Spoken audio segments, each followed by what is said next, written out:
శాంతి వస్తే డూడు బసవన్లు వచ్చినట్టు ఆంధ్రప్రదేశ్కి వచ్చి జగన్మోహన్ రెడ్డి గారి గురించి అవాకులు చవాకులు పేలితే జనాలు వీళ్ళందరినీ కూడా తొందరలో హైదరాబాద్కి కట్టగట్టి పార్సిల్ చేస్తారని కూడా ఈ సందర్భంగా తెలియజేసుకుంటున్నా.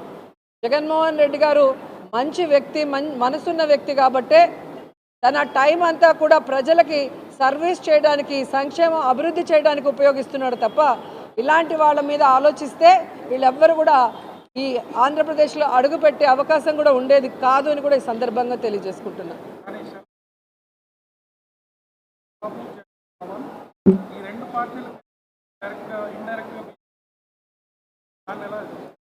ఆవిడ వేసుకున్న వేషం కాంగ్రెస్ది, మాట్లాడే స్క్రిప్ట్ చంద్రబాబు నాయుడుది.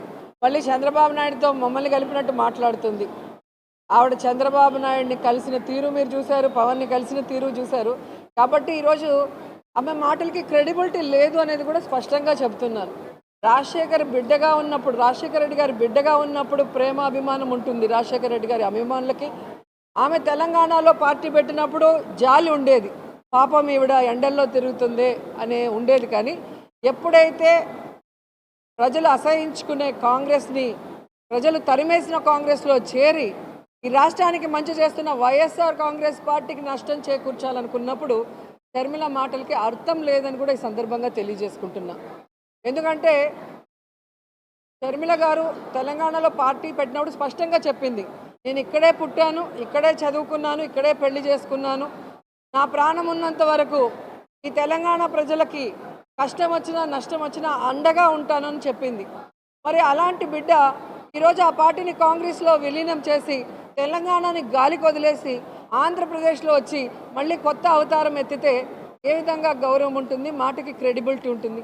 ఈరోజు జగన్మోహన్ రెడ్డి గారిని చూడండి, పావురాల గుట్టలో ఇచ్చిన ప్రామిస్ని ఫుల్ఫిల్ చేయడానికి ఎన్ని అవమానాలు, ఎన్ని కష్టాలు, ఎన్ని తప్పుడు కేసులు పెట్టి జైల్లో పెట్టినా ఏ రోజు కూడా ఎవరికి కమిట్ అవ్వలేదు, ఎవరికి తల ఉంచలేదు. ఈ రోజుటి వరకు ఎవరితో కలిసి పొత్తు పెట్టుకొని ఎన్నికలకు వెళ్ళలేదు. కాబట్టి ఎవరో ఏదో చెప్తే ప్రజలు నమ్మేస్తారనుకుంటే అది పిచ్చి, వాళ్ళ పిచ్చి. జగనన్న ఎవరితో పొత్తు పెట్టుకోవాల్సిన అవసరం లేదు, అది స్పష్టంగా ఆయన అనేక సార్లు చెప్పారు. భవిష్యత్తులో కూడా కేంద్రంలో ఎవరు అధికారంలోకి వస్తారో వాళ్ళు రాష్ట్ర ప్రయోజనాలకి సపోర్ట్ చేస్తే వాళ్ళకి బయట నుంచి సపోర్ట్ చేస్తారని చెప్పడం అనేది కూడా మీరు గమనించారు.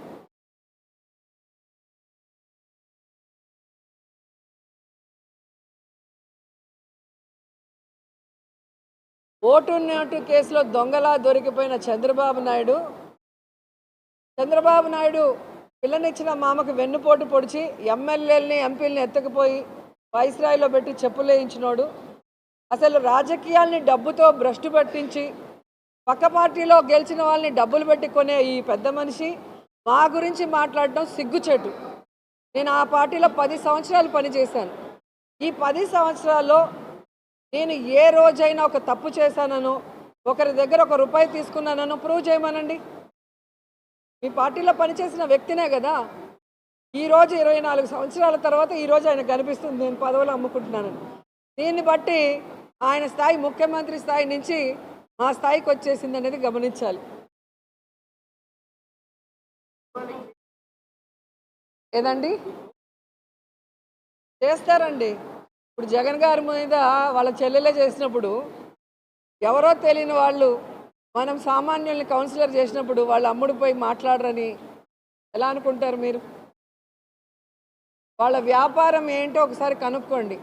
వాళ్ళు ఈరోజు కౌన్సిలర్ అయ్యారు అంటే వైఎస్ఆర్సీపీ పుణ్యం. సామాన్యుల్ని కూడా ఈరోజు ఎంపీలని, ఎమ్మెల్యేలని, ఎమ్మెల్సీలు చేసి అన్ని సామాజిక వర్గాలకి న్యాయం చేసిన వ్యక్తి జగన్మోహన్ రెడ్డి గారు. ఆయన బాటలోనే మేము కూడా రాజకీయ వాళ్ళు లేకపోయినా, రాజకీయ అర్హత లేకపోయినా మంచివాళ్ళగా పేదవాళ్ళగా ఉన్న వాళ్ళని తీసుకురావాలనుకున్న క్రమంలో వీళ్ళు వచ్చారే తప్ప వీళ్ళు పార్టీ జెండా మోసింది లేదు, పార్టీకి పనిచేసిన వాళ్ళు కాదు.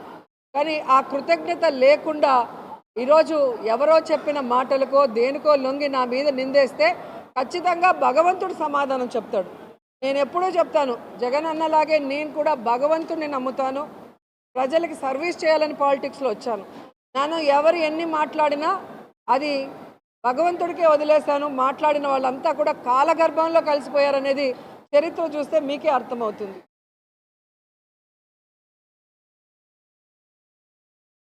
ఆంధ్రజ్యోతికి చాలా ప్రేమ నేనంటే. ఒకసారి సీట్ లేదంటారు, ఒకసారి సీటు ఎంపీగా ఒంగోలు ఇస్తానంటారు. పక్క రాష్ట్రాలకి ముఖ్యమంత్రులు కూడా చేసేసేలాగా ఉండరు వీళ్ళు మా అందరినీ చూస్తూ ఉంటే.